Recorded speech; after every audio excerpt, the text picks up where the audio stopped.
Baik, terima kasih. Saya atas nama Gabriel Melkisedek Lapemali, Prodi Agroteknologi. Di sini saya akan menjelaskan mengenai bagian-bagian dari mulut dan mata serangga. Yang pertama mengenai mulut serangga. Baik, pada mulut serangga yaitu dimana dibagi menjadi 3 tipe berdasarkan posisi pada mulut serangga. Yang pertama Prognathaus, yaitu menghadap ke bawah, contohnya Cytophilus oryzae. Dan yang kedua Hypognathaus, yaitu menghadap ke bawah, contohnya Phalanga nigrocornis. Yang ketiga Opisthognathaus, yaitu menghadap ke bawah dan belakang, contohnya Leptocoris acota. Baik, sini saya akan menjelaskan mengenai bagian mulut serangga, di mana dapat diklasifikasikan menjadi 2 tipe. Yang pertama mandibulata atau pengunyah. Tipe alat mulut pengunyah mandibel bergerak secara transversal, yaitu dari sisi ke sisi, dan serangga tersebut biasanya mampu menggigit mengunyah makanannya. Yang kedua haustellata atau pengisap. Tipe mulut serangga memiliki bagian dengan bentuk seperti proboscis yang memanjang atau paruh, dan melalui alat itu makanan cair diisap. Mandibel pada bagian mulut pengisap mungkin memanjang dan berbentuknya silet atau biasanya tidak ada. Berikutnya yaitu tipe mulut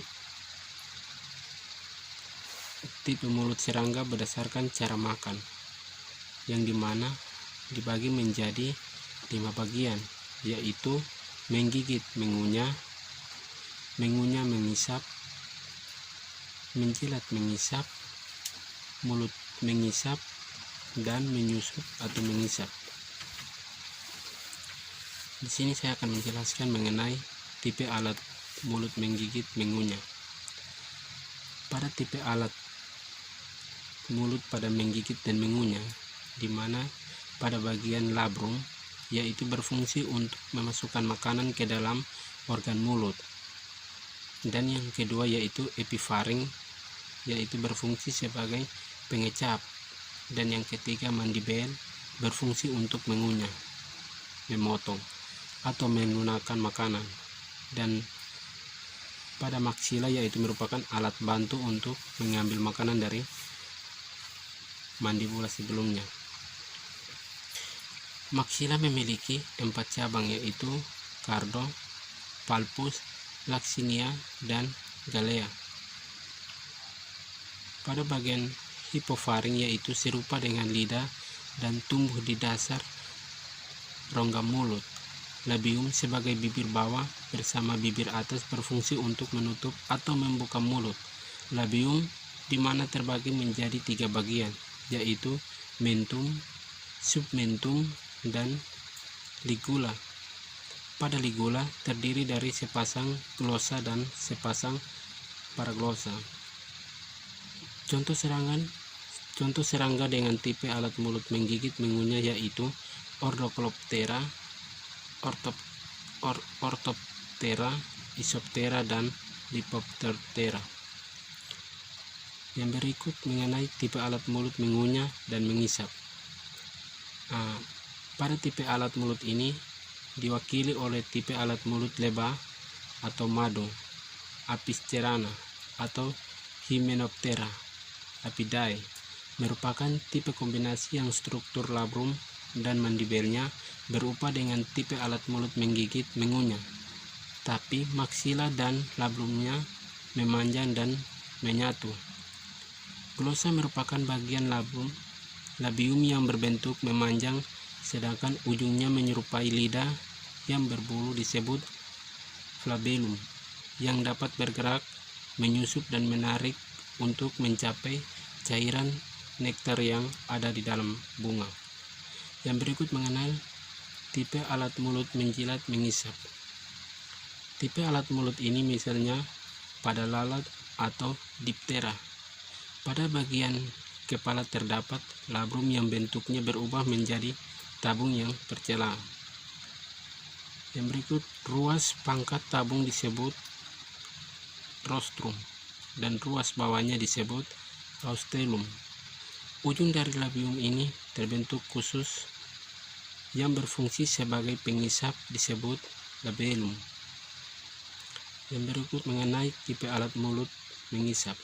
Tipe alat mulut ini terdapat pada ngengat dan kupu-kupu dewasa atau Lepidoptera. Merupakan tipe yang khusus yaitu labrum yang sangat kecil dan maksila palpusnya berkembang tidak sempurna. Labium mempunyai palpus labial yang berambut lebat dan memiliki 3 segmen. Bagian alat mulut yang dianggap penting dalam tipe ini adalah probesis yang dibentuk oleh maksila dan galea menjadi suatu tabung yang sangat memanjang dan menggulung. Yang berikut mengenai tipe alat mulut menyusuk mengisap. Kepik mempunyai alat mulut menyusuk mengisap, misalkan Stenophera atau Hemiptera.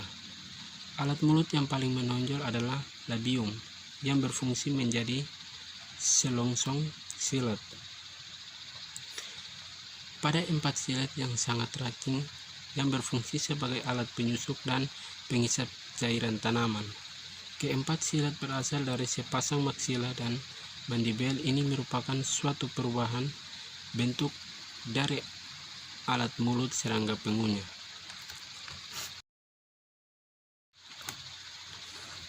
Baik, saya akan menjelaskan mengenai bagian-bagian dari mata serangga. Pada umumnya, mata serangga itu dibagi menjadi mata majemuk dan mata okelum. Pada mata majemuk, yaitu terdiri dari sejumlah mata faset yang disebut omatodium yang masing-masing memiliki kornea sendiri-sendiri. Umumnya, lensa kornea dari mata faset itu bentuknya heksagonal. Omatodium pada sebagian besar serangga siang atau diurnal umumnya dikelilingi pigmen, sedangkan pada serangga malam atau nokturnal pigmennya terbatas di bagian dasarnya. Pada beberapa serangga penyebaran atau perpindahan pigmen dapat terjadi tergantung dari kekuatan cahaya yang tertangkap. Yang kedua yaitu mata tunggal atau okeli. Pada mata tunggal atau okeli ini dimana dapat dibagi menjadi 2 bagian, yaitu dorsal okeli dan lateral okeli. Yang pertama, dorsal okeli.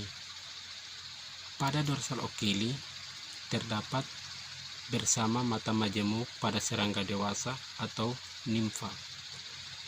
Jumlah 3 buah pada vertex, di mana pada mata dorsali okeli ini berfungsi sebagai menangkap intensitas cahaya. Yang kedua, lateral okeli. Pada lateral okeli ini jumlah 1-6 buah atau lebih pada gena berfungsi untuk melihat, menangkap bentuk dan warna. Contohnya, ngengat mempunyai 2 buah di dasar antena, kupu-kupu tidak mempunyai okeli. Dari masing-masing serangga disebut sebagai omatodium, yang dimana berfungsi sebagai reseptor penglihatan yang terpisah. Bagian omatodium ini dimana dibagi menjadi 4 bagian. Yang pertama, lensa. Permukaan depan merupakan satu faset mata majemuk, dan yang kedua kerucut kristalin atau tembusan cahaya. Yang ketiga, sel-sel penglihatan yang peka terhadap cahaya. Yang keempat, sel-sel yang mengandung pigmen. Setiap omatodium menyumbang informasi penglihatan dari berbagai arah. Gabungan dari berbagai gambar yang dihasilkan dari setiap omatodium merupakan bagian mosaik yang menyusun seluruh pandangan serangga, di mana para ilmuwan mengembangkan peralatan yang meniru rancangan mata lalat, misalkan alat detektor yang biasa ditelan sehingga dapat mengumpulkan laporan dari dalam lambung.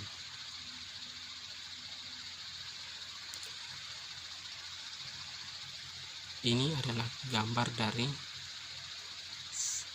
omatodium, struktur omatodium, di mana setiap omatodium akan menyumbangkan informasi penglihatan dari satu daerah objek yang berbeda-beda.